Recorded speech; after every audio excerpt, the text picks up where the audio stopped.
Assalamualaikum warahmatullahi wabarakatuh. Bismillah, alhamdulillah, la haula wala quwata illa billah, ma ba'du. Alaya.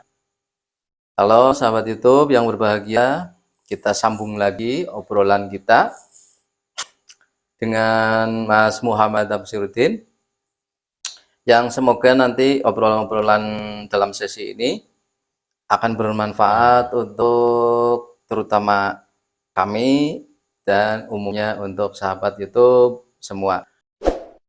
Jangan lupa yang belum subscribe, like, share, dan semoga yang sudah subscribe mendapatkan rezeki yang berlimpah. Amin amin ya robbal alamin. Gimana Mas? Kabar? Alhamdulillah baik, sehat. Alhamdulillah. Gimana, ada pertanyaan lagi nggak? Ada pertanyaan pembahasan tentang apa tah? Ini ada pertanyaan dari teman. Pertanyaannya, apakah kufur itu mendekati kafir?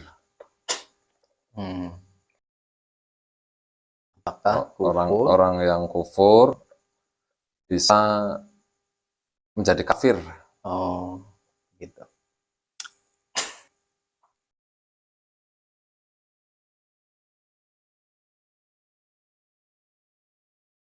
Oke, tak jawab satu pertanyaan itu dulu.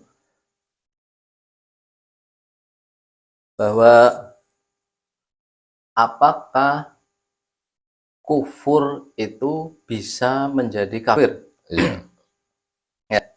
Jawabannya adalah kufur tersebut itu berpotensi kepada kekafiran.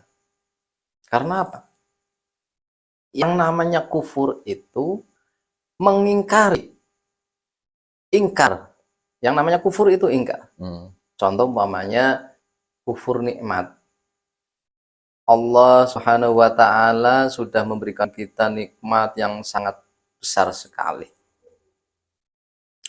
Nikmat yang tidak terhitung, nikmat sehat, nikmat apapun umpamanya dalam tubuh kita, nikmat kita bisa melihat keindahan dunia, nikmat kita bisa memegang, kita bisa makan, kita bisa apa dan lain-lain. Itu kadang manusia itu lupa dengan mensyukuri nikmat-nikmat tersebut. Apalagi ketika umpamanya manusia itu hanya terporsir dalam satu segi masalah. Contoh umpamanya berusaha materi ataupun apa ya namanya ekonomi, lantas kesusahan. Lantas ketika kesusahan berusaha, akhirnya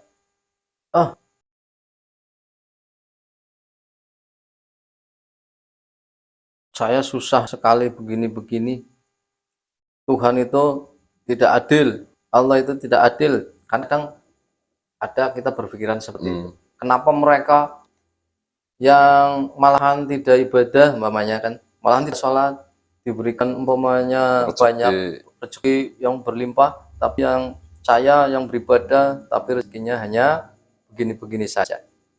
Itu salah satu dari sebuah kufur nikmat.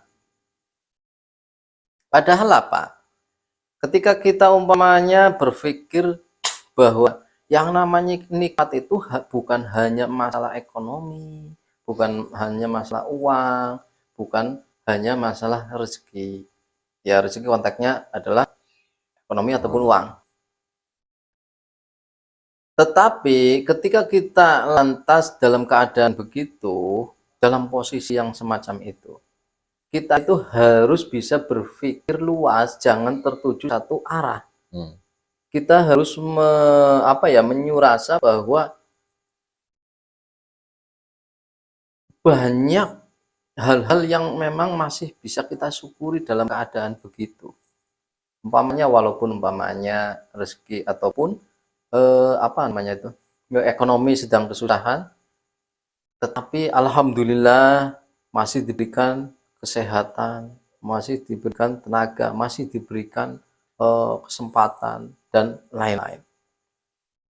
Karena konteksnya ada la in syakartum wala apa la azidanakum wala in kafartum in adzabi lasyadid.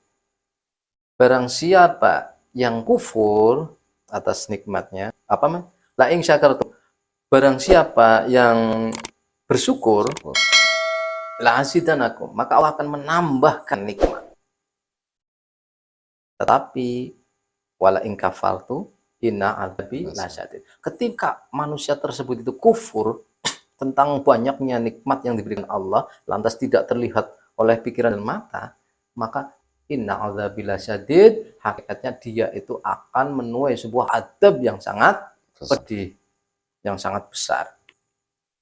Nah, konteks kenapa bisa menjadi sebuah kekafiran? Ketika kita itu tidak belajar bersyukur, mengetahui rasa syukur yang bagaimana, itu kita akan selalu kufur, dan kufur-kufur tersebut akhirnya terjadilah sebuah kebiasaan. Dalam ranah kebiasaan tersebut, maka kita akan mengingkari adanya Tuhan, adanya Allah. Kita akan mudah tergelincir oleh lubang-lubang kesesatan. Contoh, kita tidak pungkiri bahwa dalam zaman yang walaupun modern ya kan, zaman modern katanya 2022 ini zaman modern, tetapi kita tidak pungkiri banyak orang yang mengambil jalan sesat. Karena apa? Karena kesusahan ekonomi, kesusahan apa dan lain-lain. Akhirnya mengambil sebuah pesugihan. Lah, itu namanya apa? Kafir. Sudah menuhankan, melenceng, menuhankan sebuah makhluk lain dibanding Allah, meminta kepada makhluk lain dibanding Allah, itu kafir. Jadi kenapa alasannya bisa menuju rentan kekafiran, kufur, rentan kekafiran, itu penjelasannya semacam itu. Semoga penjelasan tersebut bisa dipahami lah. Apa ada pertanyaan lain, Mas?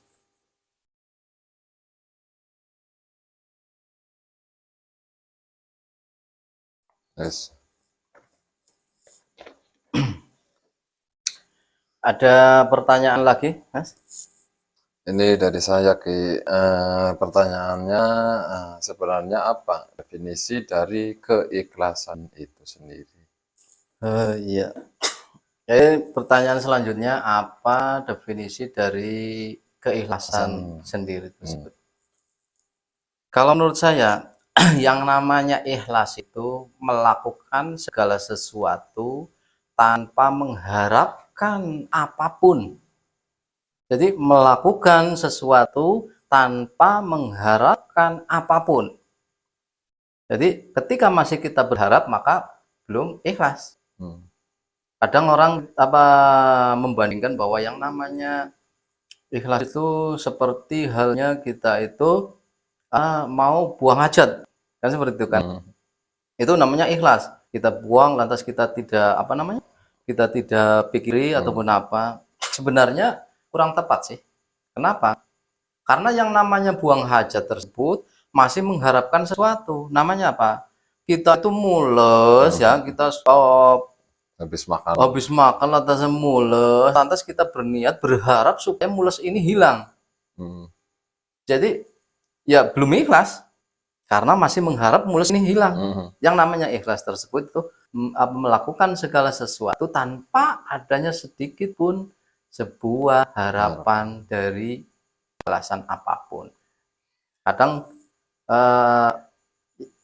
orang itu ya harus mempelajari tentang masalah keikhlasan yang sesungguhnya. Lewat jalur apa? Lewat jalur tauhid, maka kita akan tahu keikhlasan yang sesungguhnya. Contoh, kadang kita kan sholat, ya kan?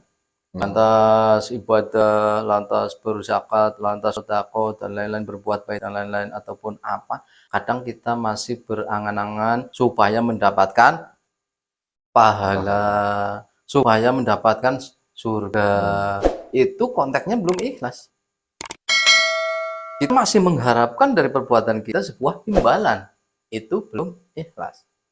Ya, bagaimana yang namanya ikhlas? Ya, yang namanya ikhlas kita ibadah dan lain-lain itu sudah lillahi ta'ala. Kita tidak mengharapkan apapun.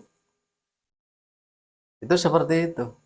Pertanyaan begini, kalau umpamanya kita melakukan sholat, ibadah dan lain-lain demi pahala, demi surga. Kalau memang Allah tidak menciptakan surga dan pahala, apa orang tersebut masih sholat?